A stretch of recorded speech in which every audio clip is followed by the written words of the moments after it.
issu du processus d'Alger. C'est la principale information qui a marqué la semaine.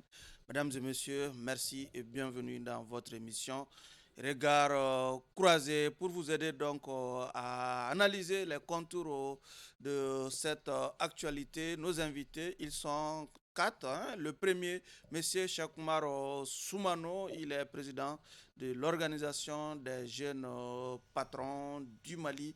Monsieur Soumano, merci d'être là. Bonsoir Barou, bonsoir à tous mes téléspectateurs, merci pour l'invitation.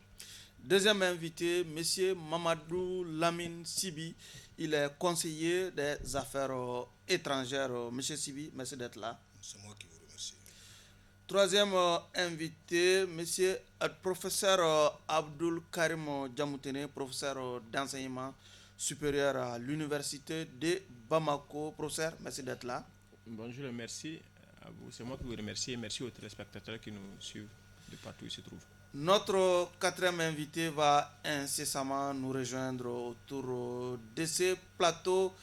Il s'appelle Monsieur Nouhoum Sarr, honorable Nouhoum Sarr. Il est membre du CNT et président du parti FAD.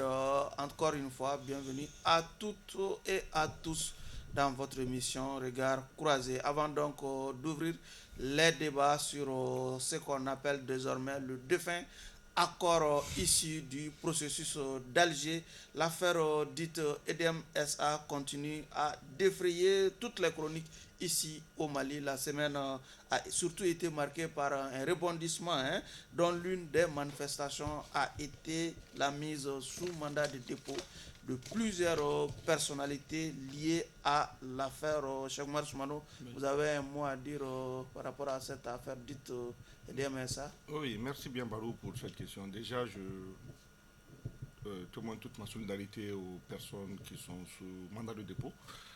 Saluer aussi la justice, parce qu'à un moment donné, les gens pensaient que la justice était carrément inerte et qu'elle ne bougeait pas. Donc je pense que le dossier a bougé. Solidarité ou compassion?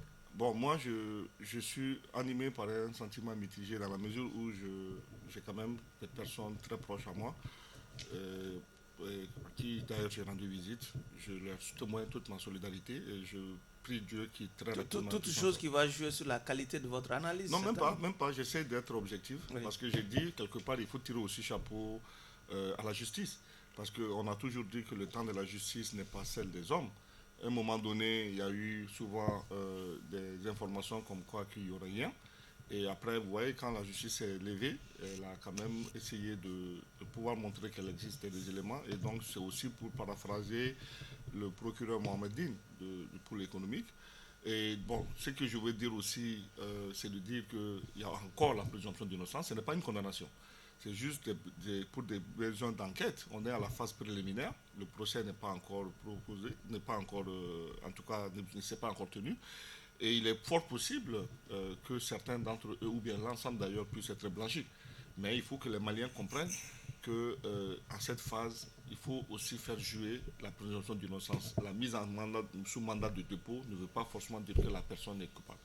Et là également, on va demander à la justice de continuer parce que j'ai comme l'impression qu'il y a encore des choses qu'on va savoir. L'investigation, si vous regardez, en tout cas, un document affûté, si vous voyez, il y a eu toutes les pièces qui ont été transmises. Ça veut dire que maintenant, le dossier est entre la main de la Cour suprême. D'ailleurs, je profite pour saluer le procureur général qui fait un travail remarquable. Ce n'est pas seulement dans ce dossier, mais qui fait un travail remarquable pratiquement au niveau sur tous les dossiers qu'on lui a transmis. Donc, c'est le lieu aussi de lui témoigner aussi toute ma compassion et tout mon soutien. Monsieur Sibi, de par votre position confortable de conseiller des affaires étrangères, comment vous observez cette actualité malienne? Bon, comme tout le monde, je pense que la situation que vit la société énergie du Mali appelle forcément à des actions fortes de la part des pouvoirs publics. Et je me dis que ces arrestations ou alors ces mises sous mandat de dépôt entrent dans ce cadre-là. C'est des réponses à un certain nombre d'irrégularités, je présume, via la justice, naturellement. Mais au-delà de ça, je pense qu'il y a d'autres formes de réponses qui doivent être apportées. Je pense notamment peut-être déjà à un plan d'investissement sur le long terme pour que nous sortions de ces cycles de délestage que nous connaissons depuis un temps, mais qui s'est accentué ces derniers temps pour des raisons nombreuses, vous pouvez aisément comprendre. Et donc, moi, je n'ai pas l'habitude de commenter les faits de justice, mais sur le plan politique, je me dis que c'est un message. C'est un message, parce que quand une société est mal gérée, ça ne peut être que les conséquences d'une gestion calamiteuse qui nous ont amenés là, et avec des conséquences sur la vie des ménages, des petites entreprises, etc. Et donc sur l'économie du pays lui-même. Il faudrait forcément des réponses à hauteur des faits. Et moi, je l'inscris dans ce cadre-là. C'est une réponse parmi tant d'autres des pouvoirs publics à un fait qui est devenu cancérogène pour tout un pan de l'économie nationale. Ok. Professeur Edem Gate, plusieurs personnalités arrêtées déjà, c'est le thème qu'on a choisi pour décrire cette actualité. Est-ce que la thématique est bien choisie? Ok, je crois qu'elle est bien choisie et le fait que plusieurs personnalités aient été arrêtées, moi je dirais que c'est un début. Ouais. Moi, je ne me réjouis pas trop pour le moment, c'est un début parce que vous vous souvenez bien un peu sur votre plateau ici, quand le problème avait surgi, là, une question qui avait été posée de savoir est-ce qu'on pourrait s'attendre immédiatement à une solution. J'avais dit ici qu'il fallait poser d'abord un diagnostic très profond. Ouais. Et que c'est à l'issue de ce diagnostic-là qu'on pourrait savoir quelles étaient les solutions viables à apporter pour une satisfaction, n'est-ce pas, la satisfaction des Maliens.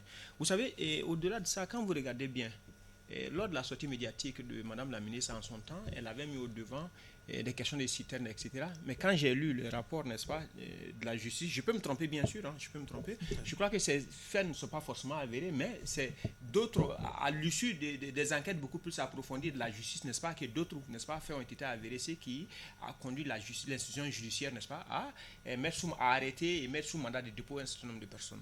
Vous savez, je voudrais que la justice soit une institution dans ce pays. Elle ne l'est pas. Ouais.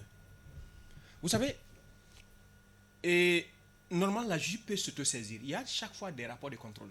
Il a fallu que le problème de carburant, de coupure, etc., soit exacerbé, que la justice, n'est-ce pas, décide d'assumer sa mission qui est connue de tous. Sauf qu'elle a agi sur plainte du ministre en charge de l'énergie. Oui, j'arrive. Oui, mais s'il vous plaît, je suppose, peut-être que je suppose que la justice peut s'autosaisir sur un certain nombre de choses. Il y a certains des rapports de contrôle qui sont là. Oui. Est-ce qu'il fallait attendre à ce que le problème atteigne ce niveau pour agir? Vous savez, c'est pas seulement la justice seule. Dans ce pays, c'est presque l'ensemble des structures. Il faut que les gens ont des missions, les services ont des missions, il faut agir. Est-ce qu'il faut attendre à ce que chaque fois qu'on détourne, que ça atteigne un certain niveau, que le truc soit gâté avant? Non. Et puis encore, pourquoi je dis je voudrais qu'elle soit une véritable institution? Je le dis, Dieu, tout le monde a peur de Dieu, mais sur terre ici, c'est la justice qui est notre Dieu sur terre. Tout le monde a peur de la justice. Dès lors que la justice s'assume, les vols, les corruptions vont s'arrêter. Et donc, automatiquement, et dès lors que le président, parce qu'aujourd'hui, qu'est-ce qu'on a su? On a su qu'il y a une volonté politique qui est derrière. Et lorsque la volonté politique est derrière, le ministre de la Justice et les institutions judiciaires, n'est-ce pas, se mettent à la tâche pour essayer de travailler. Mais si, dans 2 ans, 3 ans, 4 ans, 5 ans, est-ce que s'il n'y a plus cette volonté politique-là, est-ce que la justice va continuer à travailler comme elle est en train de travailler actuellement? Si ce n'est pas le cas, dans ce cas, ce n'est plus une institution. C'est ce que moi j'appelle le fait d'être une institution n'est pas une institution. Une institution, elle évolue, elle a des règles. Quel que soit le chef, l'institution fonctionne selon des règles. Mais si l'institution, la vie de l'institution, le souffle doit dépendre, n'est-ce pas, du dynamisme du chef en question, ce n'est plus une institution. C'est une structure qui évolue, n'est-ce pas, au gré du chef en question. Et moi, pour moi, je voudrais que la justice, franchement, c'est une fierté, je les félicite. Et il y a un élément, quand le ministre a dit que, je crois, quand il est sorti, il a dit que la justice en son temps, et le temps de la justice diffère du temps de la population. Moi, je ne suis pas d'accord avec ça, au fait. Au fait, les institutions sont faites pour répondre aux besoins de la population. Et donc, la justice doit forcément s'adapter le temps de la justice doit s'adapter au temps de la population. Parce que lorsque la population a un problème, et la population voudrait savoir la vérité, vous devez essayer d'adapter vos différentes stratégies, n'est-ce pas, au temps de la population. Donc, il faudrait que désormais, la justice s'adapte au temps de la population. Nous avons besoin de la vérité et nous leur remercions pour ce qu'ils ont fait. Okay. Soumano, un élément du dossier, un élément du dossier s'est retrouvé sur la place publique. Oui, justement. Toute chose qui a choqué un certain nombre d'internautes. Absolument. D'ailleurs, je l'ai évoqué tout à l'heure dans mon propos initial, c'est des choses qu'on doit éviter. Parce que ça rentre dans le cadre des secrets de l'instruction. Imaginez un PV en bonne et due forme signé des mains d'un procureur aussi important que celui du pôle national en charge comment on appelle pas de la cybercriminalité, mais du pôle en charge de lutte contre la corruption et la délinquance financière. Et donc, pour moi, c'est des attitudes qu'il faudrait qu'on bannisse. Ce n'est vraiment pas bien. Moi, je pense qu'il faut que ceux qui font ça, qu'ils arrêtent. Maintenant, ceci étant, je voudrais quand même rassurer un peu mon ami et mon voisin de gauche qu'il ne faut pas que la justice, le temps de la justice soit le temps des hommes. Pourquoi ? Parce que, vous savez, quand vous regardez la complexité de cette affaire, d'ailleurs, même dans le code de procédure pénale, il est prévu des temps d'enquête préliminaire. Pour tout ce qui est caractère intellectuel, c'est 1 année, et tout ce qui a un caractère correctionnel 1 année, tout ce qui a un caractère criminel, ça peut aller jusqu'à 3 ans. Maintenant, si déjà dans les textes, on a donné la possibilité aux enquêteurs de faire des enquêtes jusqu'à 1 année ou à 3 ans, c'est parce que ça a été réfléchi. C'est des hommes qui sont dans la pratique qui le font. Donc, si vous voulez forcément qu'aujourd'hui on saisisse la justice et que demain la justice rentre, c'est sûr qu'il y aura beaucoup de décisions qui seront prises là. Donc, moi, je pense qu'il laisse le temps à la justice de faire son travail. Et maintenant, encore une fois, il faut noter que ceux qui ont été mis sous mandat de dépôt ne sont pas encore coupables. Il y a la présomption d'innocence. Il faut que ce travail de sensibilisation que nous devons de transmettre, parce que nous, on a la chance d'être sur des plateaux, d'expliquer, mais il faut dire, mandat de dépôt ne veut pas dire culpabilité. Peut-être ceux qui sont aujourd'hui sous mandat de dépôt pourraient être des coupables, tout comme ceux qui sont sous mandat de dépôt pourraient être relaxés. Donc il ne faut pas tout de suite qu'on fasse l'amalgame en disant que systématiquement, tous ceux qui sont sous mandat de dépôt sont véritablement sont des coupables. D'ailleurs, il y a d'autres qui ont été relaxés à ce stade, il y a d'autres qui ont été mis sous contrôle judiciaire. On peut aussi transformer le mandat de dépôt en contrôle judiciaire. Donc moi je dis, laissez vraiment le temps et ayons confiance en notre justice parce qu'on a affaire à des professionnels. Sylvie, est-ce que vous avez été choqué, comme beaucoup de Maliens, de voir ces PV d'enquête faire le chou gras des réseaux sociaux? Choqué, peut-être, je ne sais pas. Mais ça n'est, je crois que Soumano l'a dit, ça n'est, dans le meilleur des mondes, un PV ne se retrouve pas sur les réseaux sociaux. Donc, vous savez, c'est des mutations. Les sociétés évoluent. On a du mal depuis l'avènement des GAFAM, c'est comme ça, contenir les informations. C'est les défis de tous les gouvernements du monde actuellement. Donc moi, je le classe sur ce registre-là. Je sais que c'est une évolution. Maintenant, comment est-ce qu'il faudra adapter, trouver des leviers au niveau de la gouvernance pour pouvoir maîtriser ces outils-là. Dans le cadre de la redevabilité continue, est-ce qu'il ne doit pas y avoir de la reddition à ce niveau, de compte à ce niveau? Pourquoi je dis que c'est un défi qui se pose à tous les gouvernements du monde? Parce que, vous savez, on n'a pas toujours les solutions à tous les problèmes, tout de suite. Il faut peut-être un temps. C'est avec l'avènement le développement des TIC là, que pratiquement tout le monde a un téléphone portable, tout le monde peut se connecter. Donc l'information est difficile à contenir dans des bureaux ou bien dans des... Bon, ça peut fuiter entre peut-être le signataire et le planton ou celui qui distribue les courriers. Mais maintenant, comment se rendre compte que c'est à partir de là que ça a fuité? Ça aussi, c'est très difficile à situer. Maintenant, il s'agit de continuer des réflexions à comment, de manière générale, comment trouver des leviers de gouvernance pour pouvoir contenir les informations, même pas que ce PV-là, mais des informations qui peuvent être sensibles et qui ne doivent pas sortir de leur circuit de transmission. C'est un défi dans les gouvernances actuelles, au regard de ce que je disais, de l'évolution. Vous savez, toujours pour continuer dans la même veine, au niveau international, moi j'ai entendu des voix qui demandent à ce qu'on arrête le processus d'expérimentation de l'intelligence artificielle. C'est aussi dû un peu à tout ça là, parce qu'on a du mal à gouverner. Parce qu'on gouverne aussi, c'est parce qu'il y a un certain nombre de choses qui peuvent rester discrets, secrets, etc. etc. Donc je le mets dans une approche, sinon j'en fais un problème beaucoup plus global. Ce n'est pas une question de PV tout simplement. Maintenant, ça renvoie à un problème beaucoup plus global qui est maintenant celui de comment contenir l'information. Professeur, est-ce qu'on peut parler de fuite organisée par exemple, le fait que tout le monde a pu lire ce PV d'enquête sur les réseaux sociaux? Bon, moi je ne pense pas que ce soit une fuite organisée. Je m'inscris un peu dans la logique de Sibi. Le contexte actuel rend difficile le fait de pouvoir cantonner l'information à un certain niveau. Mais à qui profitent ces PV sur les réseaux sociaux? Vous savez que c'est les parties prenantes, les acteurs, les parties prenantes n'ont pas les mêmes intérêts, au fait. Il y a certaines personnes qui souhaiteraient que l'information soit connue vite pour que ça puisse, comment on dit ça, s'aimer la discorde, avoir des impacts. Il y a des effets recherchés derrière tous ces différents éléments. Et donc, du coup, chacun utilise cette information en fonction de ce qu'il recherche. Mais je souhaiterais revenir sur quelque chose là. Tout à l'heure, au fait, Kamana Soumaré, c'est que Soumano, moi je suis d'accord. Au fait, il y a des textes, n'est-ce pas, des règles qui sont déjà préétablies. Mais cependant, ces règles-là sont établies parce que nous recherchons un objectif. Et maintenant qu'on se rend compte qu'il y a des limites, il faut les améliorer. Au fait, dans la société, nous travaillons tous pour les besoins de la société, d'accord. Et donc l'institution judiciaire doit s'adapter aux besoins de la société. Ce n'est pas la société qui doit s'adapter aux besoins de l'institution judiciaire. Et donc il revient aux acteurs de l'institution judiciaire de revoir même les procédures, de réformer en leur sein, n'est-ce pas, pour qu'il y ait déphasage entre eux et la population. Parce que je vais vous dire une chose, quand souvent il y a un déphasage, ça peut souvent entraîner des troubles politiques. Parce que vous prenez votre temps, vous dites non, et le peuple n'a pas compris à un moment donné, ça peut entraîner des soulèvements et donc remettre en cause tout ce que nous avons comme acquis. Moi, je dis simplement, je suis d'accord que chaque structure a ses règles.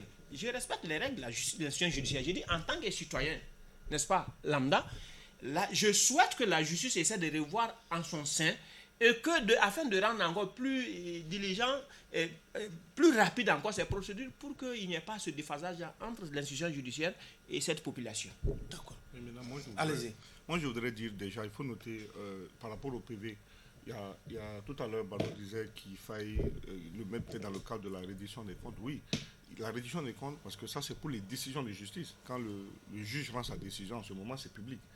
Et d'ailleurs, même si on prend en matière de procédure de divorce, les débats se tiennent devant le juge dans son bureau, mais le délibéré est fait publiquement. Et c'est pour cela qu'on dit le juge statuant publiquement. Donc, de ce point de vue, on peut comprendre que les décisions de justice soient publiques. Mais là, le PV d'enquête, pour moi, doit rester dans le cadre de l'instruction.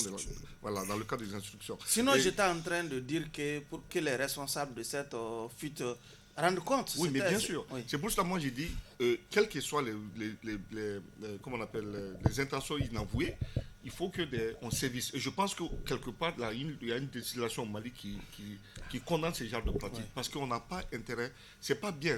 Les personnes qui l'ont fait n'arrangent pas la population. Parce que ça crée une confusion. Ouais, nous-mêmes, ici, on est partagés entre pourquoi ça a été fait.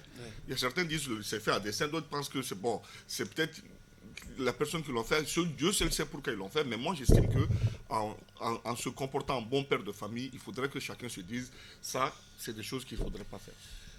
Constatant donc son inapplicabilité, le gouvernement du Mali vient de signer l'acte de décès de l'accord pour la paix et la réconciliation issu du processus d'Alger. L'annonce a été faite ce jeudi à travers deux communiqués dans lesquels les autorités de la transition épinglent l'attitude inamicale du gouvernement algérien garant de défunt accord. Monsieur Sibi, vous qui êtes conseiller des affaires étrangères, quelle lecture technique avez-vous de cette annonce de fin de l'accord?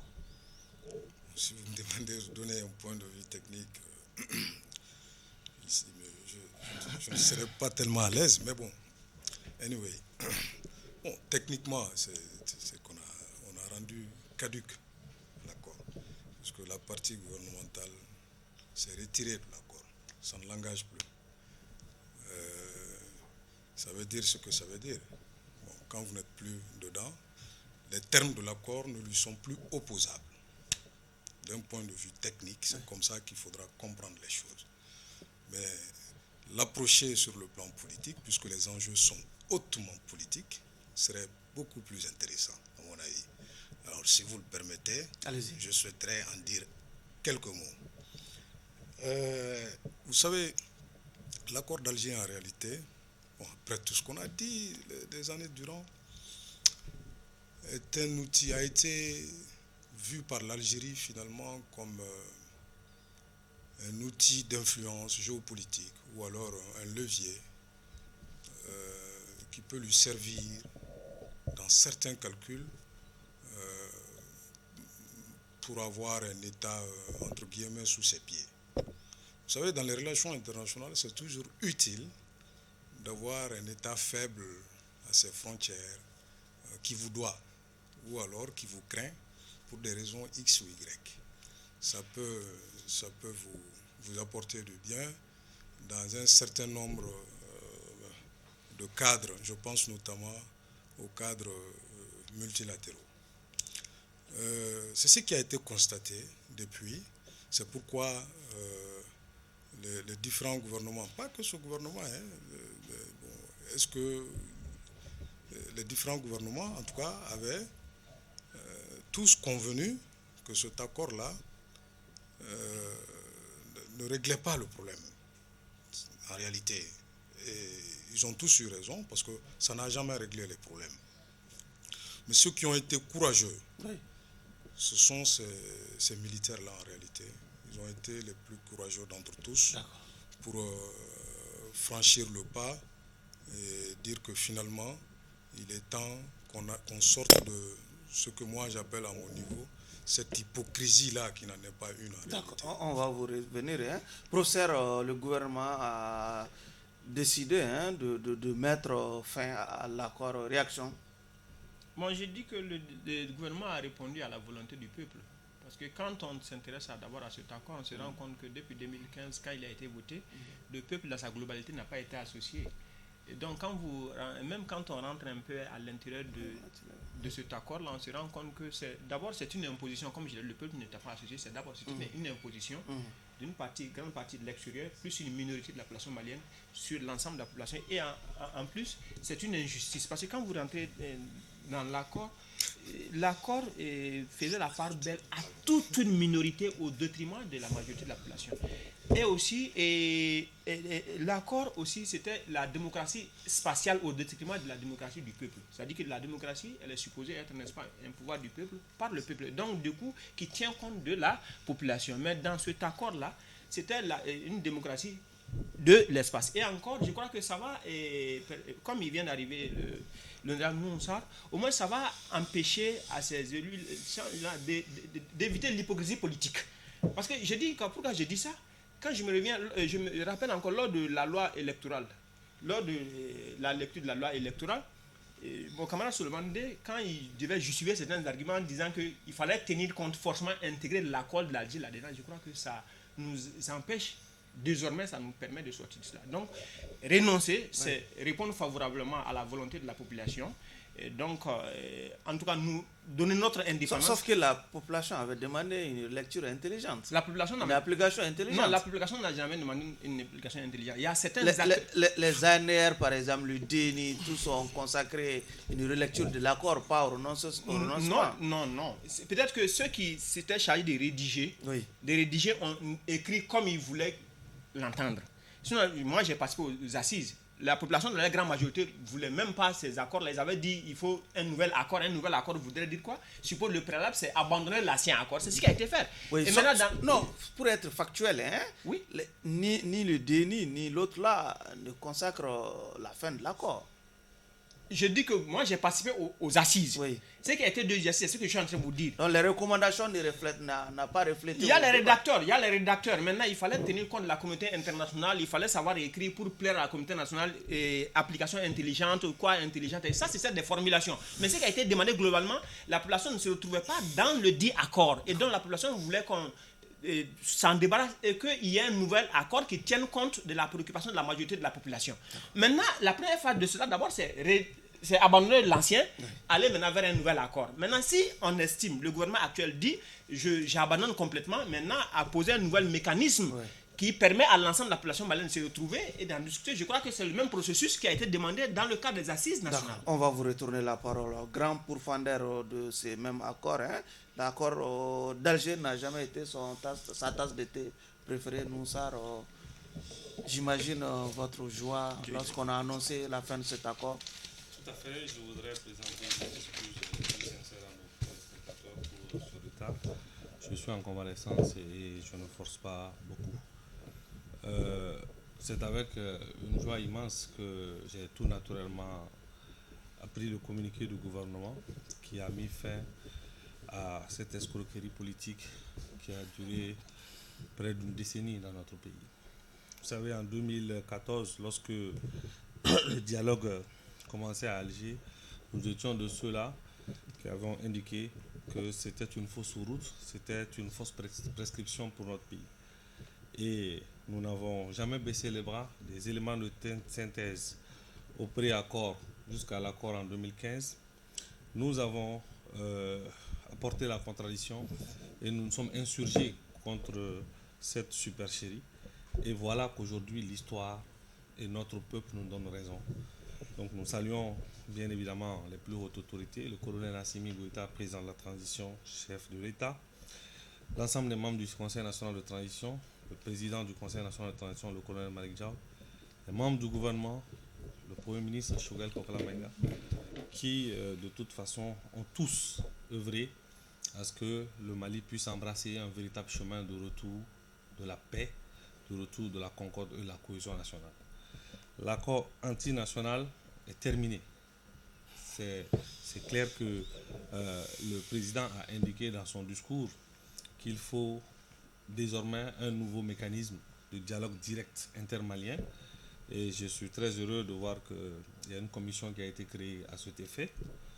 Nous serons là pour prodiguer les conseils, pour partager nos expériences et faire en sorte que désormais le Mali puisse continuer à être maître de son destin. Monsieur Barou, ce n'était pas par plaisir que nous sommes insurgés contre l'accord, procédait de la falsification de l'histoire nationale. La Zawad, on en a créé, on en a fait une nation, on a jeté de la poudre aux yeux aux populations maliennes en disant qu'il y aura un désarmement. Il n'y a eu ni désarmement, ni cantonnement, ni redéploiement. Donc, aujourd'hui, il faut que nous regardons la vérité en face. Nos frères Touareg qui, à un moment donné, ont fait des choix contraires aux intérêts de notre pays, il faut qu'on se regarde en face. Nous sommes liés par le destin. Et le fait que nous soyons liés par le destin nous oblige à nous retrouver, à discuter et à trouver le compromis dynamique pour que nous revenions tous sur le chemin de la paix qui a toujours été la préoccupation de l'ensemble des populations qui vivent sur le territoire national. D'accord. Soumano, vous avez toujours plaidé ici, en tout cas dans ce studio, pour le maintien de l'accord pour la paix. Quelle lecture en apprenant cette nouvelle? Alors déjà, j'assume ma position. Contrairement à peut-être les deux qui ont toujours été des pourfendeurs, à une partie de l'histoire, j'ai soutenu cet accord-là. Je le redis, je le maintiens. Mais ce que je voudrais dire, je vais faire l'analyse pourquoi je le maintiens. Vous savez, on a toujours tendance à dire que la réalité d'hier n'est pas celle d'aujourd'hui. Hier, l'accord avait quelque chose de positif parce que nous avions une armée qui était très fragile, où il y avait beaucoup de complots. Et d'ailleurs, ça a permis de faire taire les armes et d'éviter beaucoup de massacres. Ça, au moins, on peut le reconnaître. Et moi, je suis de ceux-là qui voient toujours le verre à moitié plein, pas à moitié vide. Je ne dis pas qu'à cette période également, il n'y avait pas de problème. Mais moi, je vois ce qui était positif en son temps. Entre-temps, les choses ont changé. Donc quand les choses ont changé, véritablement, il y a eu le courage quand même de pouvoir dénoncer. Comme beaucoup de choses ont été dénoncées, la preuve, on peut faire la même analyse dans le cadre du changement de la Constitution. Le 492 a toujours posé des problèmes, mais il a fallu qu'à un moment donné que des personnes prennent leur courage pour pouvoir changer qu'on aille vers la 4e République. Donc c'est ce qui est arrivé. Donc cette réalité aujourd'hui, c'est ça qui justifie la logique. Et d'ailleurs, je suis beaucoup plus conforté dans mon analyse quand je vois les éléments qui ont été mis en avant. Justement. Parce qu'on n'a pas dénoncé pour dénoncer. Est-ce qu'ils sont solides, ces éléments? Moi, je les partage parfaitement. Donc, ces accords n'ont pas été dénoncés parce que, tout simplement, il ne faut pas que les gens pensent qu'il y a une victoire. Aujourd'hui, c'est un fait. Tout le monde, c'est palpable, tout le monde voit. Donc, tous les éléments qui ont été mis en avant, c'est clair. Tous les Maliens, en tout cas, pour ceux qui ont l'amour du Mali, savent que les arguments mis en avant par le gouvernement malien sont pertinents. Et moi, je les partage. Ça, c'est important. Maintenant, ce qui me met à l'aise, ça, c'est le nouveau mécanisme proposé. Parce que quand on jette l'eau, on a tendance à dire qu'il ne faut pas jeter l'eau avec l'eau du bain avec le bébé. Aujourd'hui, on a proposé un mécanisme qui sera beaucoup plus pertinent. Parce que la première des choses où moi j'ai eu du mal à avoir une réponse d'abord sur l'accord, c'était ce quelle était sa nature. Est-ce que c'est un accord international ou bien c'est un accord, c'est le droit positif ou c'est le droit international? Les gens ont tendance à penser, en tout cas ceux qui nous ont imposé cet accord-là, ont voulu lui donner un caractère international. Or, ça n'a rien d'autre. Parce que ce n'est jamais passé devant l'Assemblée nationale, ça n'a jamais fait l'objet de loi de ratification. Donc c'est quelque chose qui a été signé. Et ceux qui avaient ce pouvoir... Il a été signé par le ministre des Affaires étrangères du Mali quand même. C'est pas parce que ça a été signé par le ministre des Affaires étrangères que ça fait de cela un traité international. Cette nature juridique est toujours posée. Et je défie quiconque de me dire, est-ce un accord international ou bien c'est une loi? C'est là, en tout cas, le problème, ce n'est pas seulement au Mali, même avec les accords de Marcoussis en Côte d'Ivoire, en 2003, la même chose s'est posée comme problème. Donc, mais on va passer sur ça. Aujourd'hui, là, l'orientation que le président de la transition nous a donnée, aujourd'hui, tout le monde est clair, et il a mis les limites. Et là, je pense que ça fait l'objet de notre débat. Il dit qu'il est hors de question, quand on va faire le dialogue intermalien, il n'y aura pas question de parler sur la forme laïcité, la forme républicaine, ça, on ne parlera pas de ça. Et mieux, cet accord-là, il y aura plus d'inclusion. Le débat qui va, enfin, le dialogue que le président propose qu'on instaure sera beaucoup plus inclusif. Parce que moi, je vais vous dire, il y a beaucoup de Maliens qui n'ont pas été associés. Peut-être M. Noussar a été associé en tant qu'à l'époque, peut-être adversaire politique. Mais il y a d'autres de la société civile qui n'ont pas été associés. Et cette fois-ci, c'est l'occasion pour tous les Maliens de dire leur point de vue et surtout de partir vers la réconciliation nationale. Parce que moi, je pense que c'est ça le plus important. Le maître mot, discutons pour qu'on aille vers la réconciliation nationale. À présent, testons la solidité des arguments avancés par le gouvernement malien et les contre-arguments proposés par le gouvernement algérien. L'enjeu est politique. Nous sommes en politique. Pourquoi l'accord d'Alger issu du processus? Pourquoi l'accord pour la paix et la réconciliation au Mali issu du processus d'Alger? Seulement avec le titre, l'appellation qu'on a donnée au document, on sait déjà les objectifs. En tout cas, si l'on était sincère, il s'agissait de pacifier le pays. L'accord nous a-t-il permis d'arriver à cette fin? Que non, vous le savez, c'est évident. En 2019 déjà, moi j'avais, et je crois que c'était ce qu'il fallait, j'avais écrit dans les colonnes d'un certain nombre de journaux de presse écrite qu'il fallait revoir le dispositif qu'on nous a donné pour juguler la crise. Parce que moi, je pensais tout simplement qu'il n'était pas adapté. Je l'ai appelé dispositif global de réponse à la crise. Il y a l'accord d'Alger, il y a Barkhane, il y a MINUSMA, il y a le G5 Sahel, etc. Tous ces mécanismes-là qui étaient là chez nous. En fait, les arguments du gouvernement, comment vous allez pouvoir les battre en brèche? Mais il les tire du factuel. En fait, on n'a pas besoin d'être à l'école pour comprendre que ce qui est dit dans le communiqué du gouvernement est clair, quoi. C'est très clair. Hein? L'accord ne nous a amené... En tout cas, ça n'a pas réglé nos problèmes. Au début, d'aucuns l'ont dit, moi je faisais partie de ceux-là qui prenaient ça avec philosophie, parce qu'en réalité, le président Ibrahim Boubacar Keïta, paix à son âme, quand il venait aux affaires, qu'est-ce qu'il disait? Toutes les fois qu'on lui proposait, ou en tout cas, on cherchait à l'amener autour de la table avec ce qu'on appelait à l'époque les rebelles Touareg. C'est comme ça qu'on les appelait. Il posait 2 conditions majeures. 1, ils seront désarmés. Et 2, ça se passera au Mali sous son leadership à lui, en tant que président de la République du Mali. Parce qu'ils se disent maliens. Donc c'est un problème malien qu'on doit discuter au Mali. Mais il n'a jamais été entendu sur cette question-là. Et finalement, on a quitté Ouaga pour se retrouver à Alger. Et presque 10 ans après, ça n'a pas réglé notre problème. Et l'armée est venue au pouvoir entre-temps, avec une maîtrise nette des enjeux. Ça, c'est ce qui me fascine ce jeu, c'est qu'ils ont compris les enjeux en réalité. Et au-delà de ça, parce qu'on a tous compris les enjeux, mais eux, ils ont été beaucoup plus courageux que les précédents gouvernants. D'accord. C'est ce qui explique un certain nombre d'actes qu'ils ont posés. Parce que du courage, il en fallait pour pouvoir franchir le pas et se dire, bon tiens, ça suffit, on veut sortir de ça et prendre notre destin en main. D'accord. Je crois que c'est ça le message et c'est ce qui doit être retenu. Professeur, considérons que nous sommes dans un amphithéâtre sur la colline du savoir. On vous demande de faire une étude comparative entre le communiqué du gouvernement du Mali et celui du gouvernement algérien.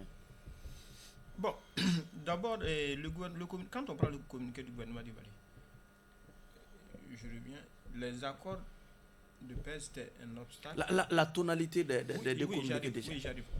D'abord, l'accord de paix était un obstacle à la volonté populaire manifestée à travers les assises nationales, qui voulaient une certaine inclusion. Et donc, du coup, c'est pourquoi, chaque fois que vous trouvez, on dit intelligent, parce que les gens n'en voulaient plus. Et même quand vous voyez les différentes rencontres, le ministre de la Réconciliation, tout ça, on voyait que le peuple n'en voulait plus. Maintenant, il fallait trouver des alibis. Et donc, les alibis ont été trouvés dans le comportement de l'Algérie, oui. Et aussi le fait que nous n'avons pas pu atteindre les objectifs de l'accord. Comme il a dit, l'accord pour la paix et la réconciliation, les gens n'ont pas été désarmés, autre chose. Donc, ces différents éléments ont été réunis maintenant par les autorités afin de dénoncer. Parce qu'il y a eu des partenaires internationaux qui étaient également impliqués. Cette lecture conforte la position du gouvernement, bien sûr. Non, du communiqué algérien déjà. Non, j'arrive, attention. Sauf que, quand vous prenez le communiqué algérien, oui. Ce qui m'intrigue, moi je vais jusqu'à la fin, quand ils disent que l'action du gouvernement pose les germes d'une non-réconciliation, d'une guerre, etc. Tout ça à la fin. Ça voudrait dire quoi déjà? Donc, ils ont tous les éléments, tous les ingrédients à leur main qui disent que le comportement actuel des autorités maliennes concourt à une instabilité au niveau national, sous-régional, à une guerre civile, à tout ce de malheur à quoi l'homme pourrait s'entendre. Donc, du coup, quand on regarde sur les arguments de l'Algérie sont des arguments comme ça qui n'ont pas de soubassement réel, solide. Et les arguments de l'Algérie, quand on écoute, on sent ça met à nu l'intention réelle, cachée même de l'Algérie vis-à-vis du Mali et dans le cadre de sa politique internationale. Et surtout, et ce que ça met à nu beaucoup plus la complicité de l'État algérien avec la France, d'autres acteurs clés comme la France dans le cadre du Sahel. Donc pour moi, face à face, les deux communiqués, le communiqué de l'Algérie est très léger parce qu'il n'est pas basé sur des faits réels. Il est basé seulement sur des analyses, des préjugés et surtout des objectifs inavoués qui sont cachés en terre. Et donc pour moi, vraiment, moi je salue encore parce que cet accord était un obstacle à la volonté affichée lors des assises. Vous imaginez, un exemple clé, lors des assises, je me souviens très bien, au niveau des élections, les gens, pour la majorité, disaient élections au niveau régional. Vous vous souvenez très bien, partout, c'est ce que les gens voulaient. Mais à cause de l'accord d'Alger, ils avaient mis au niveau cercle, etc. À cause seulement de l'accord d'Alger, ce qui a fait que, dans le cadre des réformes, des découpages, ils sont allés créer beaucoup de cercles qui donnent 9 cercles, prétextant qu'avec plus de collectivités territoriales, ils allaient avoir plus de députés consorts. Heureusement que dans le cadre des collectivités, ils ont supprimé le niveau cercle. Ce qui va, je suppose bien que vous allez essayer de revoir le niveau du Conseil national de la transition, ramener le niveau des élections au niveau régional pour que la démocratie soit une démocratie de la population et non de l'espace. D'accord. Nonsar, l'Algérie a répliqué au communiqué du gouvernement malien. Oui, mais avant, je voudrais réagir un peu au propos de mon frère Soumano sur le fait des réalités du moment. Vous savez, il y a ceux qui se conforment aux réalités et il y a ceux qui font les réalités. Si le général de Gaulle avait décidé de se comporter comme Pétain et de se soumettre à la volonté algérienne, la France ne serait pas libre. Si Ho Chi Minh avait décidé de se soumettre aux Américains, le Vietnam ne serait pas ce qu'il est aujourd'hui. Donc à un moment donné de l'histoire, il faut même aller contre la volonté de la majorité et pour faire l'histoire. Et c'est ce que nous avons fait en 2014-2015. Ils n'étaient pas nombreux ceux qui pouvaient s'insurger contre l'accord issu du processus d'Alger. Pour revenir à votre question, le communiqué du gouvernement algérien n'est rien d'autre que le grand frère du communiqué du CSP. C'est mot pour mot, ce sont des synonymes et c'est le même contenu. Cela démontre quoi? Cela déshabille l'Algérie. Moi, je l'ai dit dans mon livre Le Carnet de l'Espoir. L'Algérie a toujours été un pays qui travaille à vassaliser le Mali. Ce n'est caché à personne. Les généraux algériens qui ont la commande de l'État algérien soutiennent les groupes armés, soutiennent le terrorisme. Le gouvernement l'a rappelé dans son communiqué. L'apparition du terrorisme dans le septentrion malien, c'est le GIA et le GSPC algérien. Parce que dans les années 90, quand il y a eu les élections, le Front islamique du salut a gagné les élections, l'armée l'a cassé et ils sont rentrés dans le maquis. Et c'est le début du terrorisme algérien dans cet espace-là. Donc le moment est venu pour l'Algérie de revenir à de meilleurs sentiments, de comprendre que le Mali et l'Algérie ont une communauté de destin. C'est nous qui avons prêté notre territoire, Gao, parce que Kidal n'existait pas en tant que région. Nous avons prêté notre territoire aux Moudjahidines algériens. Le président Modibo Keïta et l'armée nationale du Mali a contribué à appuyer les Moudjahidines algériens pour vaincre l'oppresseur colonial. C'est pour dire que ce que l'État du Mali aujourd'hui a refusé aux dirigeants français, nous n'allons l'accepter avec aucun autre pays, aucun autre dirigeant. Comment comprendre que l'Algérie dispose d'une des armées les plus modernes d'Afrique, la deuxième puissance militaire? Le Mali a été envahi, l'Algérie n'a pas bougé le petit doigt alors que nous avons contribué à les libérer. Comment comprendre cela? Comment accepter cela? Et aujourd'hui, j'ai lu la presse algérienne, la presse en tout cas pro-généraux au pouvoir, parce que c'est ça, hein, l'Algérie, même si c'est un civil, tout ça, ce sont les généraux qui dirigent, parce que l'armée est le lieu de légitimation du pouvoir en Algérie. Donc, le Mali doit garder le cap. Nous ne serons le vassal de personne. Nous défendrons notre territoire, nous défendrons la paix, nous défendrons notre intégrité, nous défendrons la justice et l'équité de tous les citoyens. Que ce soit l'Algérie, que ce soit d'autres puissances, s'ils sont d'accord à ce qu'on fasse une coopération bilatérale pour d'égal à égal, gagnant-gagnant, pour nous, il n'y a pas de problème. On n'a pas de problème, on est contre personne. D'accord. On veut seulement que notre pays puisse continuer à exister, que notre pays puisse contrôler son destin et conduire son destin au lieu de subir son destin. Ok. Soumano, il y a une expression qui revient de façon récurrente, que le Mali n'a pas intérêt à ouvrir un autre front. Oui, merci avec bien. l'Algérie. Merci bien, Baro. Mais avant, je voudrais quand même comprendre la posture de mon frère Noussa, quand il a sorti avec brio, comme il sait d'ailleurs le faire. Mais je voulais savoir ce changement de comportement, de votre posture, quand vous étiez avec Ante Abana et quand vous avez soutenu le changement constitutionnel. Donc ça s'applique à... Moi, je voudrais comprendre cela. C'est pour vous dire aussi... Ante Abana, je n'ai pas compris. Ok, donc maintenant, je reviens par rapport à la question de Barou. Alors, vous savez, Barou, en général, les gens ont du mal à lâcher du lest. L'Algérie, aujourd'hui, est en train de voir un processus qu'il maîtrisait de bout en bout jusqu'avant maintenant l'arrivée au pouvoir des autorités actuelles. Tout se faisait à son niveau. Donc, et il était d'ailleurs le garant de la médiation internationale parce que c'est lui qui assurait le secrétariat. Mais du coup, aujourd'hui, il y a des actions que l'Algérie pose qui ne sont pas comprises par nos autorités. Et vous avez vu, il y a eu même ce qu'on appelle en matière de réciprocité, il y a eu même un conflit diplomatique, si je puis dire, qui s'est traduit par le rappel de part et d'autre des ambassadeurs. Et entre-temps, on a résolu ce problème-là. Et ça, d'ailleurs, je salue la manière élégante où ça a été fait, parce que ça a été fait dans la discrétion. Mais imaginez, quand on continue, on pose des actions à l'encontre des intérêts, si je puis dire, du Mali. Mais évidemment, on donne les arguments pour dire légalement, parce qu'aujourd'hui, le Mali a des arguments légaux pour pouvoir véritablement dénoncer ces accords-là. Et ce que vous dites, moi je pense que ce qui est important aujourd'hui, c'est que le fait de dire qu'il ne faille pas ouvrir le front avec l'Algérie, oui.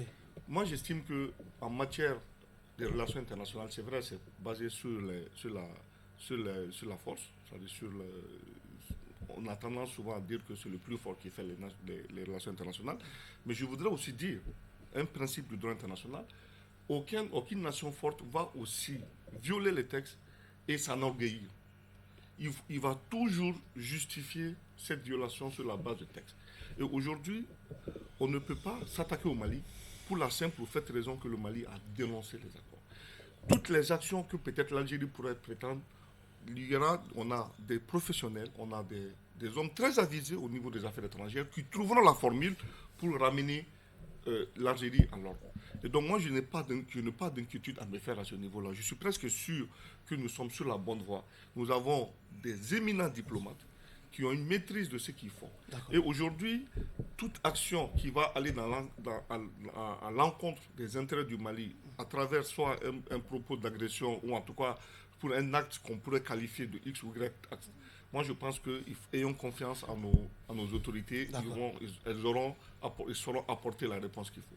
Sibi, pour une certaine opinion, dénoncer l'accord dans ces conditions équivaut à l'ouverture d'un front contre l'Algérie.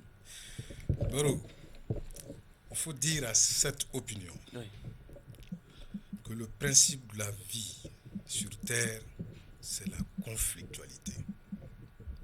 Des fronts, on en a toujours et partout. On est inscrit en fac de droit. C'est un front. On se bat tous les jours pour obtenir sa maîtrise, son master. On sort de la fac, on ouvre un autre front. D'autres défis se présentent. Comment vivre maintenant de son master, de ce qu'on a accumulé comme connaissances au fil des années. Ceci vaut également pour les États. Quand vous prenez Thomas Hobbes, qui parle de combat de gladiateurs, de célèbres hommes politiques sous d'autres cieux l'ont dit que les États n'ont pas d'amis, mais que des intérêts. Un diplomate qui n'est pas capable de défendre les intérêts de son pays n'en est pas un. Un militaire qui n'est pas capable de défendre l'intégrité de son territoire n'en est pas un. Il faut donner un mental d'acier aux Maliens. Ils en ont déjà. Arrêtons de dormir sous nos lauriers avec des beaux discours et autres. Vous convenez avec moi que le rapport de force existe dans les relations. Mais ce que je veux vous dire tout simplement, il ne faut pas avoir une lecture simpliste des choses qui sont complexes. C'est ça le problème dans ce pays. Tout le monde veut parler des choses dont ils n'ont aucunement la maîtrise. Ça n'est pas simple, toutes ces situations-là. Donc, je le répète encore, je le dis, moi je me reconnais dans la décision de ces militaires-là. D'accord. Et je l'assume. Très sincèrement, je l'assume. C'est ma conviction à moi. Parce que ça paraît compliqué, ça paraît, etc. Mais il faut oser à un moment. Est-ce qu'on va rester dans l'autre situation de ni paix, ni guerre, on a peur de franchir, d'aller vers l'inconnu, etc., etc. C'est la bonne décision. L'accord, nous l'avons expérimenté, 8 années, je crois, durant. Ça a donné ce que ça a donné. Il est temps de voir autre chose. D'accord. C'est aussi simple que ça. Si d'autres pensent qu'en faisant cela, il s'agit d'ouvrir un autre front, alors c'est un front nécessaire. Professeur, beaucoup de vos compatriotes sont inquiets. Parce que pour eux, la lecture est claire. Le Mali a décidé de renoncer à l'accord. C'est une sorte de déclaration de guerre à l'Algérie. Bon, moi, je trouve que c'est l'ordre normal des choses. Qui pouvait savoir que le Mali pouvait chasser Barkhane ici? Quand ils ont eu la décision, il y a eu trop de tollé. Quand on a pris la décision le cas de la MINUSMA, on a dit on a ouvert d'autres fronts. Je crois que comme ils l'ont dit, la vie c'est la jungle. Sauf que ces entités ne sont pas les voisines du Mali. Mais la communauté internationale n'est pas voisine de qui? Elle est voisine de tout le monde. Elle est en votre sein, elle est partout. Elle est en Algérie partout. Elle a plus d'influence même que l'autre voisin qui est là. Et je crois aussi, comme les autres camarades l'ont dit tout à l'heure, je crois que les autorités actuelles ont pris beaucoup de dispositions pour parer à toutes les éventualités. Je dis bien encore pour parer à toutes les éventualités. Pour preuve, si on ne s'en tenait qu'à la volonté de l'Algérie, le Mali n'aurait pas pris sa souveraineté sur Kidal, sur Aguelhok, sur Tizaouatende, etc. Et je vais vous dire une chose, la vie, vous savez, ils sont venus avec l'école formelle nous enseigner du n'importe quoi, maintenant on ne comprenait plus rien. Sinon, avant, un homme, quand tu es né, quand tu es un homme, tu sais que tu vas mourir à la guerre. Soit un village voisin viendra t'attaquer, ou c'est vous qui allez attaquer. La guerre, ça tue tout comme ça, c'est la survie, c'est la jungle, le monde c'est la jungle. À un moment donné, les grandes puissances se sont assis étant donné pour essayer d'ériger certaines règles pour stabiliser leur pouvoir. Maintenant qu'il y a une nouvelle reconfiguration, nous devons savoir que l'Algérie, qui avait une certaine emprise sur notre nord, va vouloir conserver cette emprise-là. Mais est-ce que nous allons toujours accepter et être, n'est-ce pas, un État vassal de l'Algérie? Je dis non. Et la négociation, moi je dis que la guerre aussi c'est une forme de négociation. Une négociation, souvent c'est la force des arguments. Quand les arguments échouent, vous négociez à travers les armes. Maintenant, le plus fort, lui, il maintient sa position. Même dans les négociations, lorsque deux parties prenantes sont en face, c'est la force de quoi? C'est la force des arguments. C'est lui qui a les arguments les plus forts. N'est-ce pas? À une part belle. C'est la même chose. Pour moi, ce n'est pas un nouveau front. C'est l'évolution normale des choses. C'est à nous maintenant de nous préparer pour faire face à toute éventualité. D'accord. Voilà. Nonsar, le dernier mot sur la thématique de l'émission vous revient. Hein? Bon, je voudrais encore appeler notre peuple à plus d'engagement. Le peuple est déjà engagé et a plus de confiance aux autorités qui dirigent la transition. Mon frère Soumano a fait allusion à Théabana, il n'était pas précis. Il veut sous-entendre qu'on a dénoncé une révision constitutionnelle. Nonsar a maintenu sa position. Hein. Si vous n'avez pas suivi l'histoire est là. Nonsar n'a jamais défendu un projet de révision constitutionnelle. Jamais dans sa vie. La position que Nonsar a prise en Théabana, c'est cette même position qu'il a prise en 2022. Et c'est cette position qui continue. Donc, en 2023. En 2023. Oui. En 2023.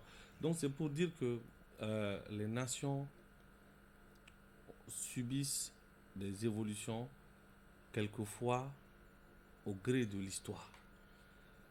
Mais ce qui est important pour une nation, c'est de construire son chemin. C'est de construire sa vision. C'est d'engager un processus irréversible pour la souveraineté et surtout pour la prospérité.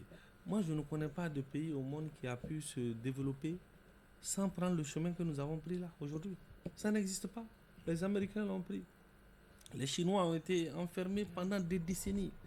Le Rwanda, 1 million de Tutsis tués.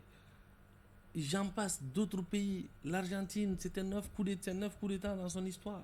Aujourd'hui, c'est l'alternance de façon régulière. Donc, nous allons y arriver. Courage, dévouement et abnégation. Notre peuple restaurera sa dignité complète. Pour terminer, le communiqué algérien qui dit que le Mali a décidé de faire la guerre. Mais le Mali a décidé de faire respecter une résolution des Nations Unies qui lui demandait de récupérer toutes les emprises de la MINUSMA. Le Mali a fait respecter ça, quel que soit le prix que nous avons payé, mais nous avons fait respecter la volonté de la communauté internationale qui était de récupérer les emprises de la MINUSMA. Donc que Dieu bénisse notre pays et que force et courage restent au peuple. Ainsi prend fin donc ce numéro de votre émission Regard Croisé qui recevait comme invité M. Cheikh Oumar Soumano, président de l'organisation des jeunes patrons du Mali, professeur Abdul Karim Djamoutene, professeur d'enseignement supérieur honorable Nonsar, membre du CNT, et M. Mamadou Lamine Sibi, il est conseiller des affaires étrangères. Merci à vous de nous avoir suivis. Clin d'œil à tous nos téléspectateurs du côté de l'Algérie. Au revoir.